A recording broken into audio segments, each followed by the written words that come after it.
दोस्तों आज के इस वीडियो में हम लोग सीखेंगे इंटर क्वार्टाइल रेंज को कैलकुलेट करना। अपने लास्ट वीडियो के अंदर हम लोगों ने सीखा था क्वार्टाइल डेरिवेशन के बारे में। क्वार्टाइल डेरिवेशन के बारे में सीखा था ना, जिसमें से हम लोगों ने कुछ एक फॉर्मूले को सीखा था और उसके कुछ एक क्वेश्चंस को भी सॉल्व किया था। ठीक है, तो अभी हम लोग बात करते हैं यहाँ पर इंटर क्वार्टाइल रेंज के बारे में। ठीक है, इंटर क्वार्टाइल रेंज का फॉर्मूला बहुत ही सिंपल सा होता है, दैट इज कि इंटर क्वार्टाइल रेंज का ये फॉर्मूला होता है Q3 माइनस Q1। ठीक है, तो क्वेश्चन में आपसे कुछ भी पूछ सकता है। क्वेश्चन आपको इंडिविजुअल, डिस्क्रीट, कॉन्टिन्यूअस किसी भी तरीके की सीरीज का दे देगा और आपसे ये पूछेगा कि इंटर क्वार्टाइल रेंज बताओ या फिर क्वार्टाइल डेरिवेशन बताओ, या फिर आपसे यही पूछ सकता है कि कोफिशिएंट ऑफ क्वार्टाइल डेरिवेशन बताओ। कुछ भी पूछे, आपका प्रोसेस सेम रहने वाला है क्योंकि फॉर्मूले सबके सेम है। जैसे मैंने बताया कि यहाँ पर quartile range, inter quartile range का जो फॉर्मूला होता है that is Q3 minus Q1। अगर आपसे ये पूछ ले कि क्वार्टाइल डेरिवेशन बताओ तो बस इससे 2 का यहाँ पर से हमको डिवाइड कर देना है। ठीक है, ये फॉर्मूला बन जाएगा। और अगर ये पूछ ले कि कोफिशिएंट बताओ, कोफिशिएंट मतलब पूछ ले, तो यहाँ पर हम लोगों ने अपने लास्ट वीडियो में सारी चीज़ों को डिस्कस किया था। अगर कोफिशिएंट पूछ लेता है तो हमको क्या करना रहता है, Q3 minus Q1 upon Q3 plus Q1। ठीक है, तो फॉर्मूले सबके यहाँ पर सेम ही है। इंटर क्वार्टाइल रेंज पूछे या फिर क्वार्टाइल डेरिवेशन पूछे, कुछ भी पूछे, आपके जो भी फॉर्मूले रहेंगे यहाँ पर एकदम सब सेम रहेंगे। ठीक है, बहुत ही कम सा माइनर सा डिफरेंस होता है, थोड़ा थोड़ा सा डिफरेंस होता है और वो डिफरेंस आपको ध्यान रखना है क्योंकि यही चीज़ इसको थोड़ा सा डिफरेंट बनाता है। ठीक है, इन सारे क्वेश्चंस को। तो क्वार्टाइल डेरिवेशन में आपको ये फॉर्मूला, इंटर क्वार्टाइल रेंज के लिए ये फॉर्मूला और कोफिशिएंट ऑफ क्वार्टाइल डेरिवेशन के लिए ये फॉर्मूले को ध्यान रखना है। ठीक है, आपका जो भी क्वेश्चन का जो प्रोसेस रहेगा वो सेम रहेगा। आपको Q1 Q3 किस तरीके से कैलकुलेट करना है, ये तो सारी चीज़ें हम लोगों ने जब क्वार्टाइल, परसेंटाइल, ठीक है, इन सारी चीज़ों को सीखा था, डिसाइल को सीखा था, तो इन सारी चीज़ों में हम लोगों ने डिस्कस किया था।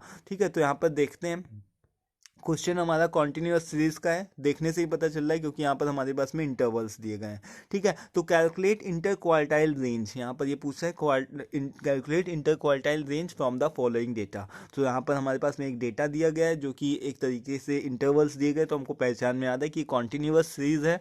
कॉन्टिन्यूअस सीरीज के लिए हमको Q1 किस तरीके से कैलकुलेट करते हैं, उसके लिए हमारे पास में एक फॉर्मूला होता है जो कि यहाँ पर लिखा हुआ है। ठीक है, ये फॉर्मूला होता है जिसकी हेल्प से हम कॉन्टिन्यूअस सीरीज के लिए Q1 को कैलकुलेट कर सकते हैं एंड Q3 को भी कैलकुलेट कर सकते हैं। तो ये हम लोगों ने सीखा था जब हम लोग मेजर ऑफ सेंटर टेंडेंसी पढ़ रहे थे।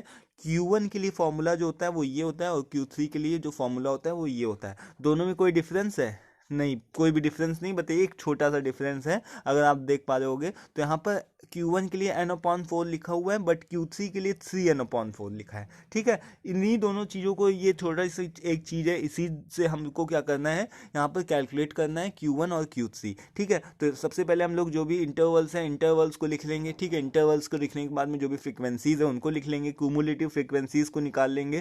क्यूमुलेटिव फ्रिक्वेंसी आपको निकालना आता है, 4 को ऊपर वाले को फिक्स किया, देन 10 के साथ में प्लस कर दिया, 14 हो गया, 14 प्लस 5 29 हो गया।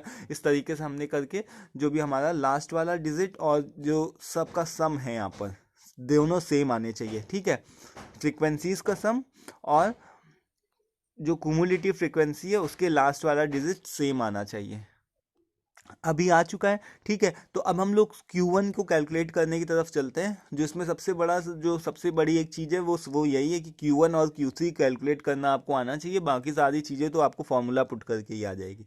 ठीक है, तो Q1 के लिए हमारे पास में ये फॉर्मूला होता है और इस फॉर्मूले को जब भी हम अप्लाई करते हैं तो सबसे पहले कौन सा टर्म को निकालते हैं, सबसे पहले हम लोग इस वाले टर्म को वैल्यू निकालते हैं। तो n/4, n कितना है, n हमारे पास में 60 निकल करके आया था, 60/4 यानी कि 15th टर्म। तो देखो यहाँ पर जाकर के 15th टर्म कहाँ हमारा पड़ रहा है, 15th टर्म हमारा पड़ रहा है जो कि हमारे 15 से ज़्यादा हो, जस्ट 15 से ज़्यादा हो। ठीक है, तो 29 पड़ रहा है। ठीक है, 29 पड़ रहा है, तो यहाँ पर हमारे पास में एक इसका हमने रो को बना लिया और रो बनाने के बाद में हमने क्या कर दिया, ज़ू बनाने के बाद में हमारे पास में सारी चीज़ें यहाँ पर ऑटोमेटिक आ जाएंगी। ठीक है, L1 हमको पता चल चुका है, F पता चल चुका है, क्यूमुलेटिव फ्रिक्वेंसी जो है वो ऊपर वाली होती है तो CF क्या इतना हो जाएगा, 14 हो जाएगा।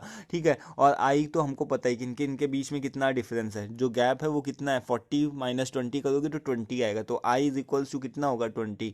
ठीक है, तो इस तरीके से हम फॉर्मूले में सारी चीज़ों को अप्लाई कर देंगे। L1 कितना है, 40 है। ठीक है, n/4 की वैल्यू हमने निकाली थी, 15 आ रही थी। देन CF की वैल्यू 14 थी, एफ इतना है 15 है, यहाँ पर आई 20 है। इस तरीके से हमने कैलकुलेट करके यहाँ पर से निकाल लिया 41.43 हमारा Q1 आ गया। अब Q3 को कैलकुलेट करना है। Q3 को कैलकुलेट करने के लिए सबसे पहले हम कौन सी टर्म को निकालेंगे, इसको 3n/4, तो यानी कि 45 हमारा आइटम आ जाएगा। 45 आइटम हम देख लेंगे कहाँ पर है, तो 45 आइटम हमारे इस वाले रो के अंदर पड़ रहा है 60 to 80। ठीक है, तो इस तरीके से हमारे पास में L1 और बाकी सारी चीज़ों की वैल्यूज़ आ जाएगी, और उन सारी वैल्यूज़ को यहाँ पर पुट करके उसी फॉर्मूले के अंदर हम क्या कर देंगे, यहाँ पर से Q3 को भी कैलकुलेट कर लेंगे, इजीली कैलकुलेट कर पाओगे। ठीक है, अगर आपको पुरानी चीज़ें क्लियर हैं तो। अब यहाँ पर देखो नाउ, अब हमको क्या करना है, इंटर क्वार्टाइल रेंज का फॉर्मूला क्या होता है, इंटर क्वार्टाइल रेंज का फॉर्मूला होता है Q3 जल्दी से बताओ, Q3 माइनस Q1। ठीक है, तो Q3 आपका कितना निकला था 76, Q1 कितना निकला था 41.34, जिससे हमारा इंटर क्वार्टाइल रेंज का फॉर्मूला लगाने के बाद में यहाँ पर हमारा इसका आंसर निकल के आ जाएगा 34.66, इसका आंसर आ रहा है। ठीक है, अब लेकिन सपोज कि कभी अब इस तरीके से पूछ सकता है क्वेश्चन में, ये भी तो पूछ सकता था ना कि क्वार्टाइल डेरिवेशन को भी निकालो। ठीक है, तो क्वार्टाइल डेरिवेशन को निकालने के लिए हमारे पास में जो फॉर्मूला लगाते हैं हम, वो है,